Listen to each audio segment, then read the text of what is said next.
Rage on that beat, going crazy.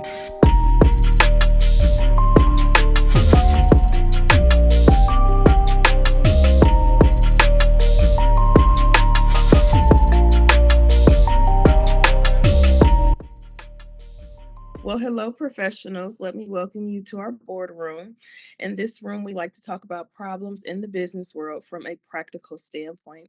My name is Dr. Burks. I am one part of the professional consultancy, and I am an unconventional HR practitioner and enthusiast.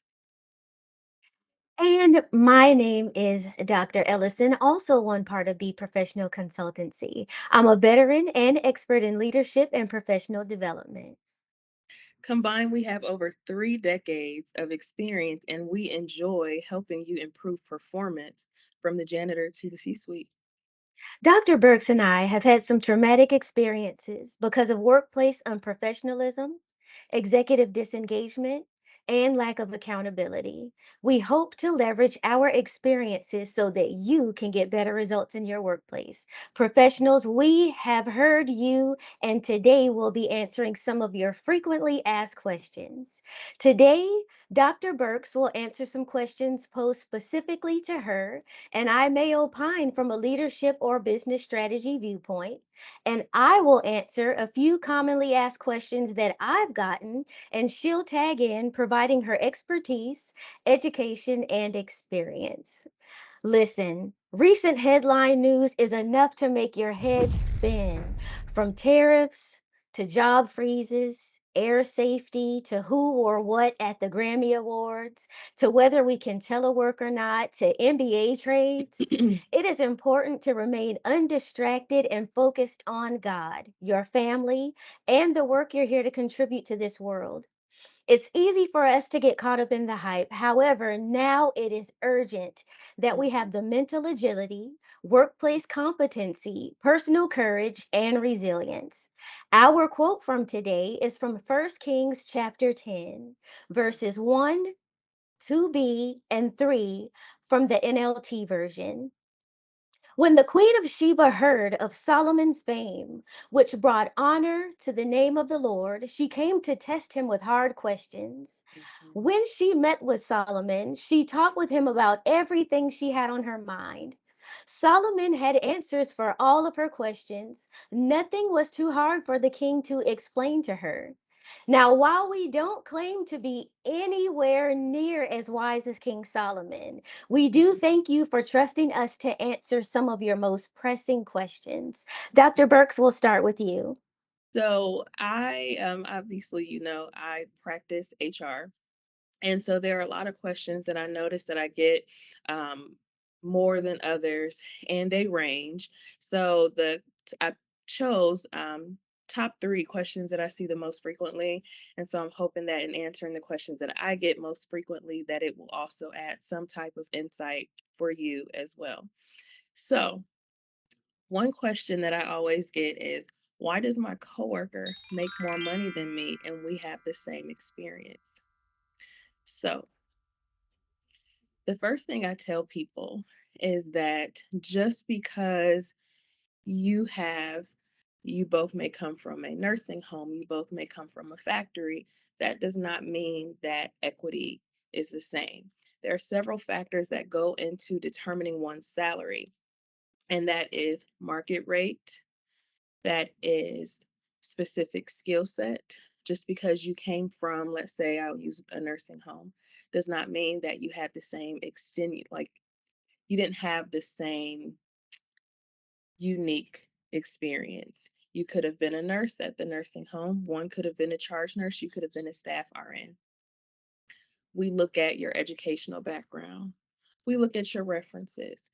We look at the skills that you say you possess. And so we take all of that into consideration. We look at the average range for people that operate within the role. We look at the cap for the positions. There are so many different things, but most commonly we focus on what the internal equity of this position is. So don't be upset when you see that a counterpart may make more money than you, but more so trust, if your organization operates with integrity, that there's a reason while your counterpart may make more than you. That does not mean that you will not get to that point, and that also does not mean that they will continue to make more because, as I mentioned, some positions do have a cap in terms of salary. So don't fret, don't be discouraged. It is just one of the many politics of uh, compensation. And I encourage you to go talk to your HR person and gain more insight if you have more specific questions beyond what I can answer for you right now. Dr. Ellison. What an awesome question. I have, from a leadership perspective, seen a lot of workplace strife because people are looking at what other people are doing. And as a veteran, we would go to the range, and one of the things they would tell us from the tower is to take all of your instruction from the tower, and they would say, "Watch your lane." And the reason why you want to watch your lane and stay focused on your lane, because when you're looking at other people's lanes, there's a chance that your bullets can go stray and you can wind up Mhm. shooting or harming or putting somebody else's safety in danger. And I know that that's a harsh example, but it's very important to stay focused on what is before you, because there are so many factors that determine someone else's salary that you may not be aware of. You may be looking at somebody on the surface level and think, well, I have more talent than that person, or I may feel like I'm more smarter than that person, but you never know what goes into all of the decisions that get made from a leadership perspective behind the scene. Run your race. Look forward down your range, watch your own path, and over communicate. And that's what junior leaders and managers and supervisors are for. And one tip I would give you about that is make that a part of the process for if you decide to go to a new job, for the interview process. Mhm. A lot of people don't ask about their salaries. Is there a salary cap? Is this all I can expect to make? And make that an expectation, because sometimes you may get hired into a situation where they won't be able to afford to raise your salary, but someone else may already be making more than you when when you get hired there, and you won't be able to make that salary range because you got hired into a different set of circumstances. All right, let's see. A question that I get asked a lot. How do you handle disagreements and confrontations within a team? Okay, how do you handle disagreements and confrontations within a team? So, the first thing I would say to that person, group of people that ask me that question is, what I do as a leader, and when I was a junior team leader, is acknowledge that disagreements are normal and they can help to make teams better. So a lot of times we think that confrontations and disagreements, they have a negative connotation to them, but there's nothing wrong with that. Iron sharpens iron, and when we talk about swords and weapons, they're sharp. And disagreements is okay as long as they're done within a respectful manner. And so I do acknowledge that disagreements are okay. And I appoint team leaders and teach them how to fight. And sometimes, depending on how we're raised and stuff like that, we don't fight fair. We resort to gossiping, slander, calling people out their name and stuff like that. And so acknowledge that disagreements are normal. Teach people how to fight. That's what I've done. And then confrontation is okay as long as it's respectful and that people are heard. And then another thing is to address disagreements and confrontations as quickly as possible. A lot of times, leaders, we hear about disagreements and confrontations, but because we don't like it ourselves and it's uncomfortable, we kind of sit back, and bad news doesn't get better with time. So it's always a good practice to address disagreements as quickly as possible if you see that it's something that can fester and it's not going to be resolved. Also, being transparent. Let the issue get aired out and dispel misinformation as soon as ASAP, because if you allow gossip and misinformation to kind of just marinate into what I like to call the swamp, it only can make teams corrosive, and then people can't work together. And then lastly, don't speak to people in silos. So if there's disagreements and confrontations within a team, I air it out. I bring everybody in. Let's air this out. Let's figure out where the misunderstanding or the miscommunication is, and then we try to come together and try to come to some sort of consensus, because at the end of the day we're a team, and even if we don't agree, we have to agree on the mission. Dr. Burks. That was an excellent explanation. I agree with the component about addressing issues head on in real time.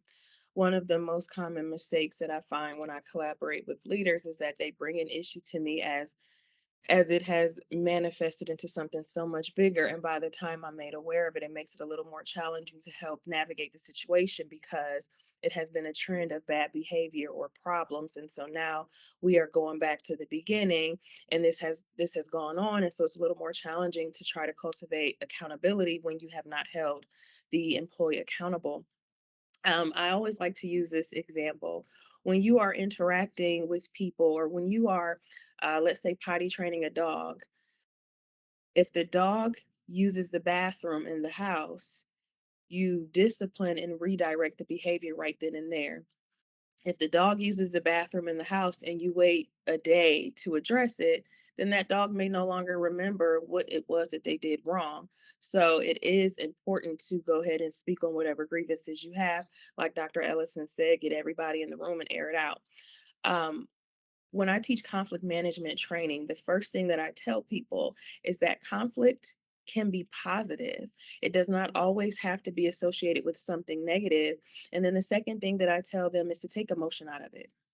We are very naturally born emotional creatures, and sometimes being emotional and approaching conflict can skew or cloud your logic and better judgment. And so, a situation that could have been easily handled more professionally blows up into something unnecessary and creates a more difficult and in depth issue that it wouldn't be as easy, I should say, to come back from. So I think that Dr. Ellison, that explanation in itself was very, very straightforward. It was really insightful. All right, next question, Dr. Burks. So I'm going to tap into my talent acquisition days. So the question is, I was labeled as a job hopper. Why does that constantly disqualify me for jobs? So just to give you like an unofficial definition of what a job hopper is, basically that is someone that we see within a certain amount of time. It can be annually, it could be every couple of years that we see go from job to job to job. It doesn't matter if it's within the same industry. It does not matter if it's a promotion or demotion. A lot of companies look at tenure. Why does that matter? Because you have to look at it as a business. When companies recruit, that costs money. Posting those jobs, doing the interview process, doing the background checks, the drug screens, those are expensive. And so you are essentially a stakeholder slash investment in the company. And so if they see that your average tenure with the company is very limited, then they're going to choose to go with another candidate who they see may be willing to have more longevity, or they have a more consistent work history. Now, that is a more in depth conversation that we can address at a later date. But it could be generational, it could be circumstantial. But the problem is when we recruit, we are looking at a piece of paper, and we are learning the most about you from this piece of paper. And sometimes those are things that people will use to shortlist you even without a conversation. So I always say, when you decide to start looking for another job, be mindful of how that could impact your presentation, and if it's really necessary, you don't have a choice. If you're relocating, if you needed to step down, you have personal issues, okay. But just understand that that is a unofficial term that will unfortunately be attached to several people because of that reason. Dr. Ellison. What a phenomenal question. And I think you did a thorough job in answering it. And from a leadership perspective, and as an executive that has sat in on numerous interviews, we don't have much to go on besides your resume and then your actual presentation. And from a leadership perspective, times get rough sometimes, and we need to know that an employee can stand the test of time, that when things get rough on the job, we're not hiring a person that's just going to up and leave.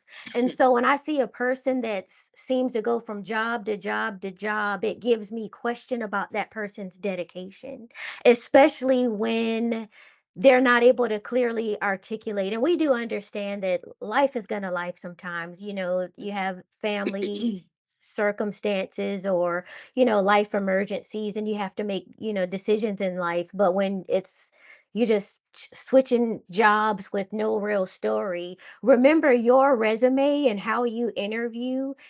You're telling a story. You haven't probably sat down and wrote a book and have it at Barnes and Nobles, but this is your story. You are telling us a story. Your resume is your story. And so if you've just been job hopping, it doesn't present itself very well. And I know a lot of times for people, this is just a means to pay their car note or to pay their rent or to buy clothes or whatever it is that people like to do with their money.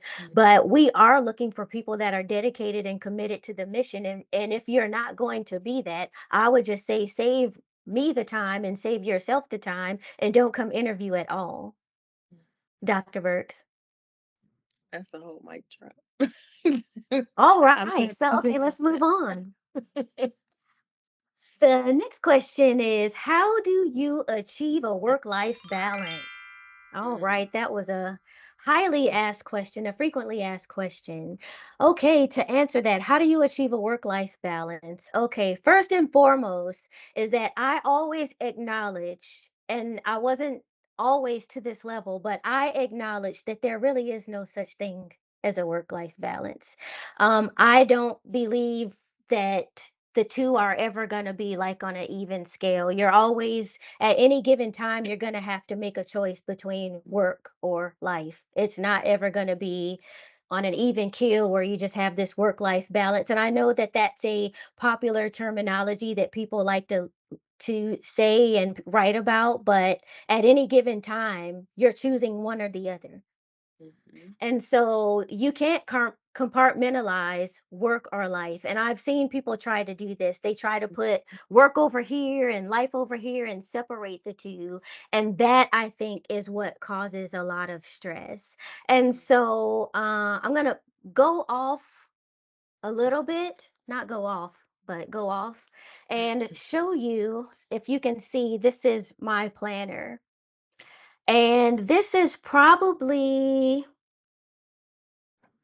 maybe my 10th or 12th year. It's been well over a decade I started keeping these. And what I will say to you, and I'll show you, let me go back,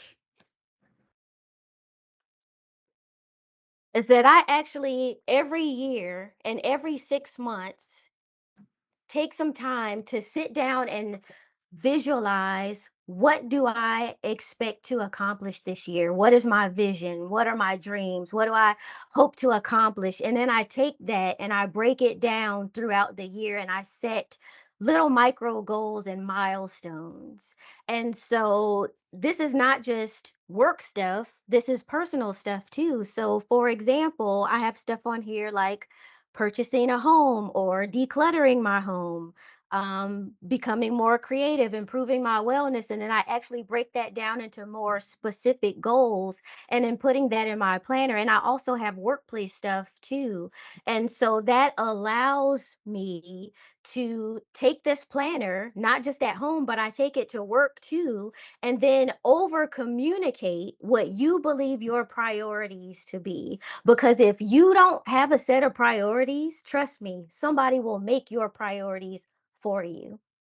If you don't plan your life, somebody will plan your life for you. Your boss will plan your life. Your spouse will plan your life. Your kid's schedule will become your life's plans. And so if you don't have a vision for yourself, somebody else's vision will become your vision. And so over communicating what you believe your priorities to be, and then having a vision and goals helps kind of keep you on track. And then prioritize taking care of yourself. So for me, one thing that I've prioritized is turning on the do not disturb on my phone, getting up before the world wakes up while it is yet still dark, and I hit the gym. I do Bible study, prayer, and then when it does come to my work schedule, I actually block admin time on my calendar. And because my calendar at work is a shared calendar, superiors can see it, my subordinates can see it. They know that I have blocked time. And that's important too, to have a shared calendar, because then people will see that you care about your own time. So if you don't put stuff on your calendar that other people can't see, then guess what they'll do? People will start putting stuff on your calendar. Mhm. And so when it comes to how do you achieve work life balance, I will just leave you with the fact that come to terms that there really is no such thing, and just figuring out what is a priority for you, and just understand that there will be seasons in your life where sometimes it will be work, work, work, and sometimes it will be life. And the Bible teaches us that there is a season for everything. And so for you right now, may just be a season of work, work, work, work, work. And I have had seasons where it was work, work, work, work, work, and just realizing that seasons change. Dr. Burks? I mean, there's not much that I can add to that, but if I could add a snippet of something, the best way that I put it is to unobligate yourself to people. So just because someone texts you does not mean you need to text them back right away. Just because someone calls you does not mean that you have to call them back right away. I remember for years I would, come home from work and I would be absolutely exhausted. I mean, I work with people all day. I'm answering people's questions and being the point of contact for a multitude of things. And then I get home and I just want to decompress. And now everyone who is getting off of work or who couldn't talk to me during the day, now they're ready to talk. Now they're ready to talk about their day. Now they have questions for me.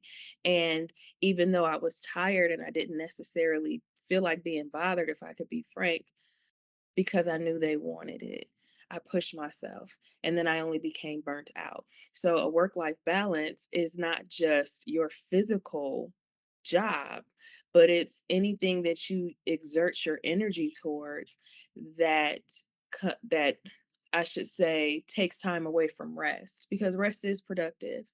And so I made an intentional effort and I'm still working on that. Dr. Ellison just, I mean, told you she is very, very calculated with her time. And so, one small measure that she recommended for me that I most definitely apply is blocking off my calendar. And instead of one common thing people will say is, well, my calendar's up to date. So, feel free to throw time on there. But no, I'm going to block off a time that I don't want to be bothered. It's not going to be tentative. I'm going to make it private so you don't get to pick and choose what you feel is significant. And then if I tell you this is the time frame that works best for me today, if you can't do it, then we will just have to reconvene another day and go from there. It's always going to be urgent to someone else. It will not always be urgent and a priority to you, and that's okay. And no is a complete sentence. And of course, as long as you are doing what it is that you need to do to maintain your livelihood, then I feel like going above and beyond every day doesn't earn you any brownie points. Who are you trying to prove something to? So extend yourself grace. And, I always tell people, before you are an employee, a mother, father, wife, husband, daughter, et cetera, you were first you. You were born you. So it's okay to focus on you. So those are my 2 cents. Is it my turn, Dr. Ellison? It is. Next question. Okay. So this one, excuse me, I'm going to shift a little bit and we are going to talk about FMLA and ADA. So this is such a taboo topic for people, and a lot of people don't like to talk about it because it is so it can be so tricky, and It is a huge legal risk for a lot of organizations. Now, I will say I am not an absolute expert. I don't think unless you are involved in implementing and making these policies, you will be. But I can share with you a lot of or different examples that I've had. So the question is, how come I don't qualify for FMLA and I have a disability? So, FMLA, you qualify for FMLA after you have been in your position for either 1 year or 1 year and you have worked 1,250 hours. Once you reach that threshold, you now qualify for up to 12 weeks of protected leave. FMLA works on a rolling calendar year. So if you exhaust it, that does not mean you have to work another year to requalify. It just simply means that whenever you hit that year, whatever hours you have available, you have the ability to use. Hopefully that makes sense. So let's say you are a new employee and you start and you have a disability. Let's say you have Crohn's disease and you need frequent trips to the bathroom, or you can't take time off because you're new, or there's an occurrence system, a point system, et cetera, et cetera. There's something called an ADA, and it just simply stands for the American Disabilities Association. So with that, we call them ADA accommodations. And with an accommodation, it gives you the opportunity to start a claim, go to your physician and say, hey, I have this pre-existing condition. I need some form of accommodation for it. So can you fill out this documentation so that I can present it to my employer directly or whatever third party servicer that they are using?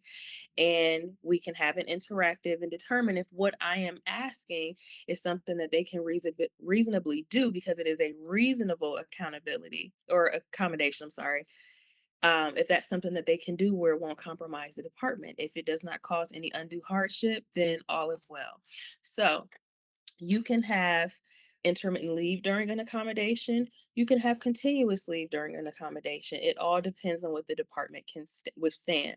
So, um, the most important thing is to make sure that if you have a condition that you are not going against medical advice, because that is a risk not only to your livelihood but also the organization. So if there is something that you need, I encourage you to go and talk to your benefits team and figure out what your options are, and make sure that you can be put in the position where you can do your job safely and effectively, where it won't cause you to harm yourself, because you are no good to yourself or your employer if you do so. Dr. Ellison. No, that was a mouthful, but That was awesome, especially really good for people to hear coming from an HR perspective. And from a leadership or team leader perspective, I would always encourage employees to keep what I like to call a smart book. It is always a good idea to keep a small binder for yourself of all your company's policies, especially where it comes to leave and appraisals and expectations and all of those things, so that you are educated on your left and right limits where it comes to, can I take leave, and when you take leave, and whether or not it's appropriate. It's going to depend on the department or section you work in. Everybody can't be gone at the same time and all of that sort of thing. So, but definitely knowing what the rules, policies, procedures, regulations, state laws, and all of that stuff is very important. But a lot of times we get hired into a place and think it's HR's responsibility or some supervisor's responsibility, and not my responsibility to know what to be concerned about me taking leave. And that's not always the case, and especially now, where there's a huge shift in the way things are going, um, government policy wise. I would definitely say, try to stay abreast on some of the changes that are happening, and it's never bad advice to be educated yourself. All right, next question. How do you handle being the only woman in a meeting? Wow, mm, that's a deep one. How do you handle being the only woman in a meeting? So I can definitely speak to this one. especially being a veteran, which is very male dominated field. And I will tell you this, it is very tempting to walk into a room and try to look for people that look like you, or I don't want to say to, in a slight way, to see yourself maybe as a not a victim, but you're like, well, there's no women here, or there's no this demographic here, or this there. And I would just say I had to stop seeing myself as that. I am one part of a whole, and my contribution in a meeting, in a room, in said place is vital. It's needed. My voice is needed. And so that means that I need to be prepared. That means that I need to master the material. That means that I need to learn to communicate how my contribution affects others and paint a picture so that other people can see the value that I offer.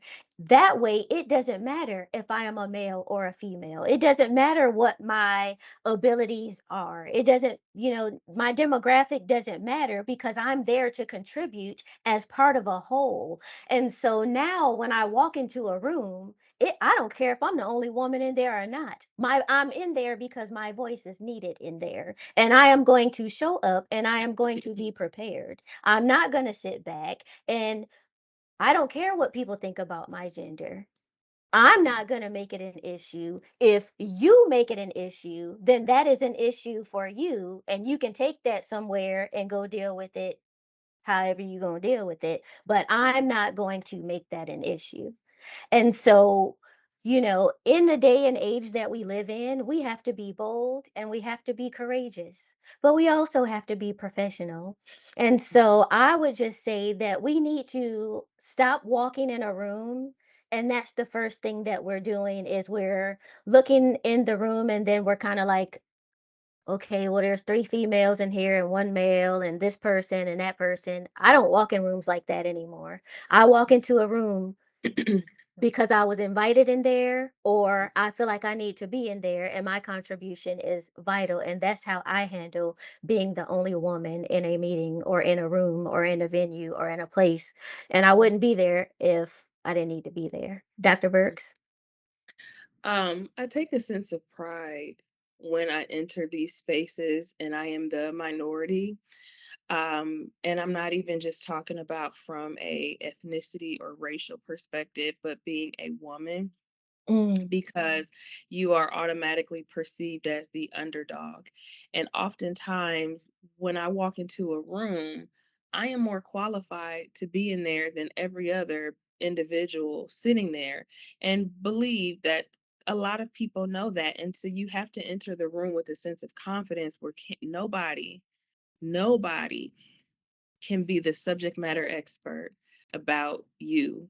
And so you don't go in there with the um, expectation to prove your worth, but you go in there and you show what you know, the value is that you possess.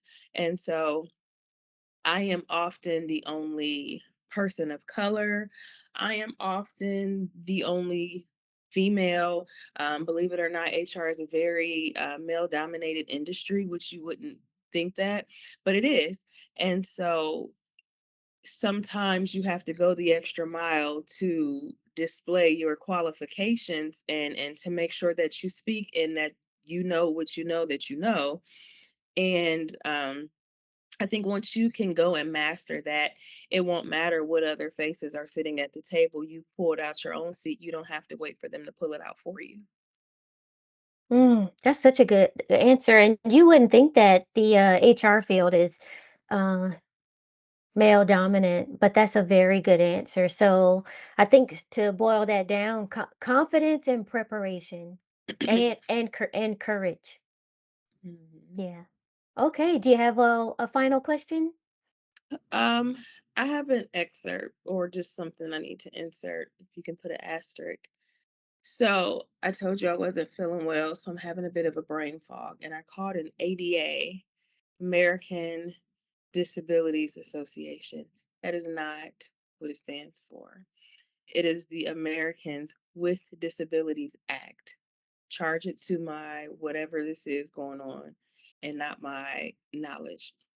So, anywho, my last question is, am I required to work for a promotion or towards a promotion if I am content with my current position? The answer is no. Believe it or not, in a previous video, Dr. Ellison and I talked about a 9 box. And in 9 boxes, you have a moderate and a moderate potential and moderate, what's the best place? Moderate performance. So what that basically means, when you have someone that falls within their box, they're content. They're not looking to necessarily elevate. They're not looking to perform better. I find in my experience, a lot of people who are about to retire fall in that box. They are just working out the rest of their time before they retire. So if you are content where you are, then just master what you do currently and let it be clear, or let it be known, I should say, when you are put up for promotions or when you're having appraisals, that you just communicate, I am content where I am.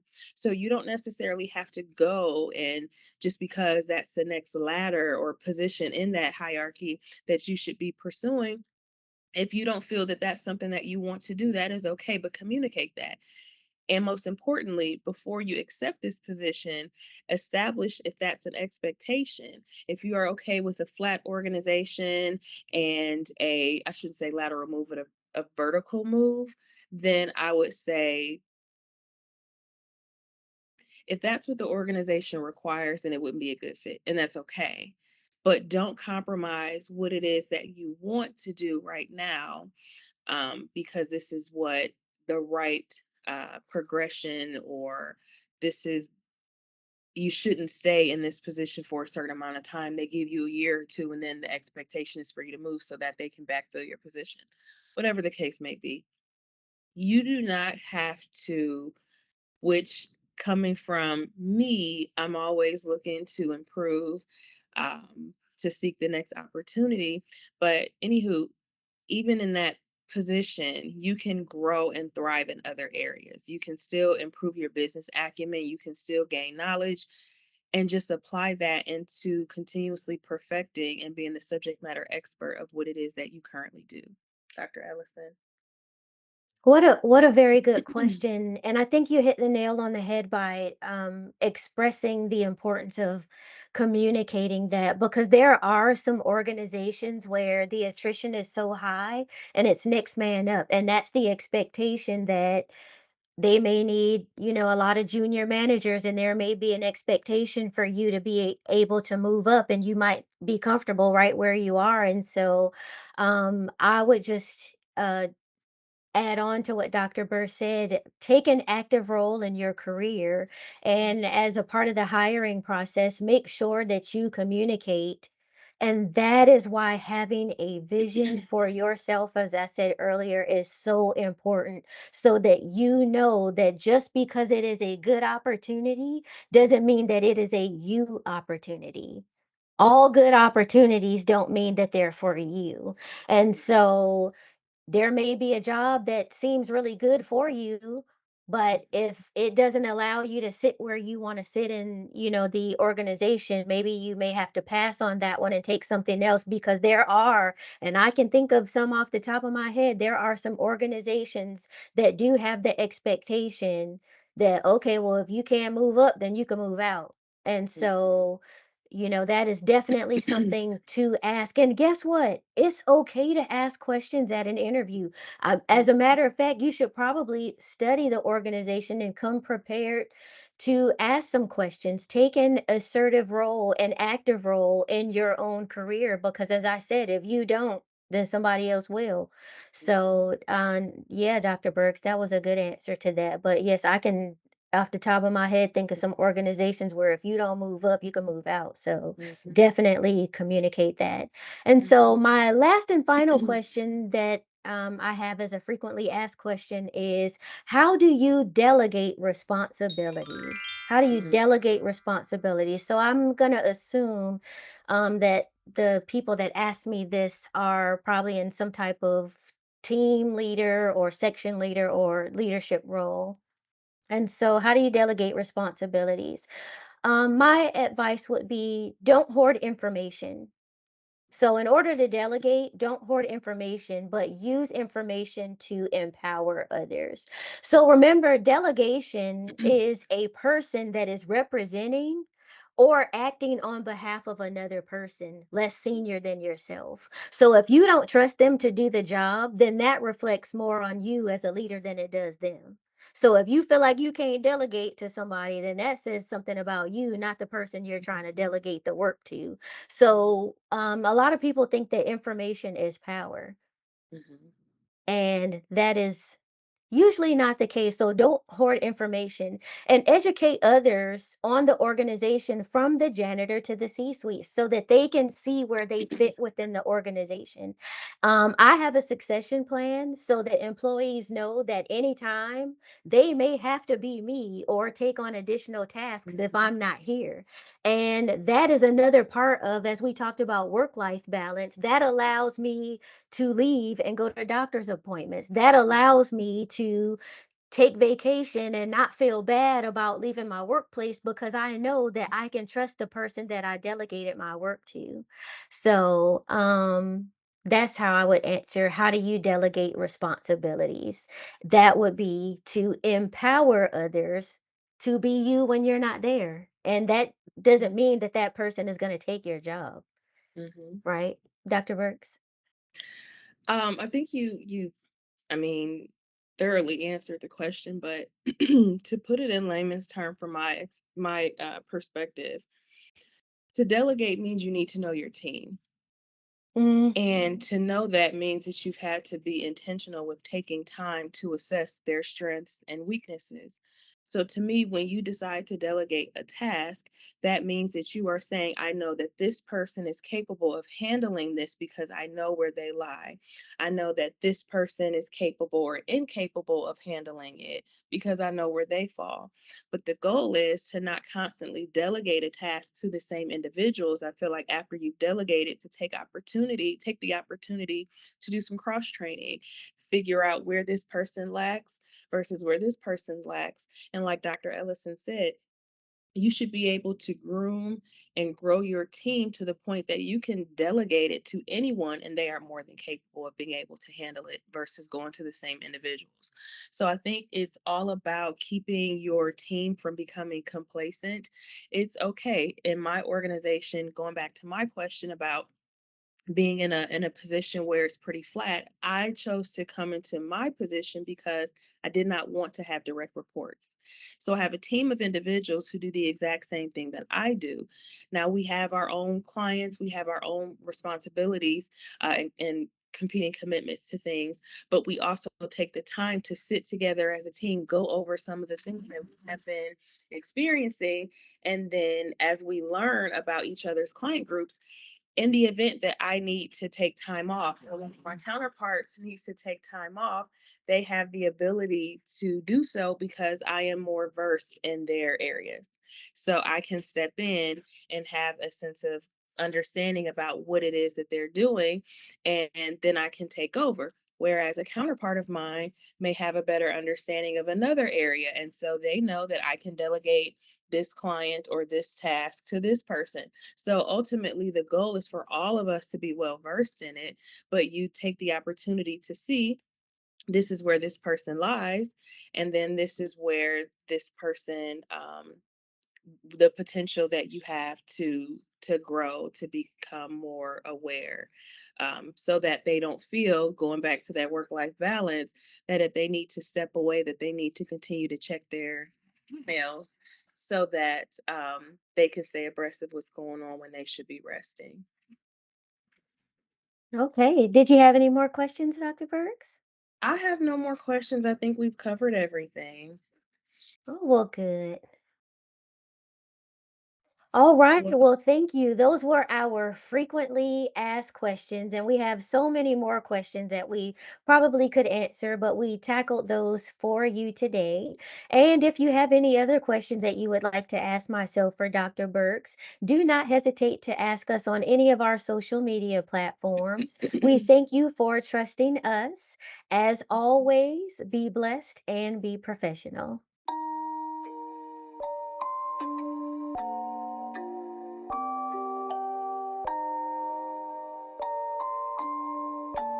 Rage on that beat, going crazy.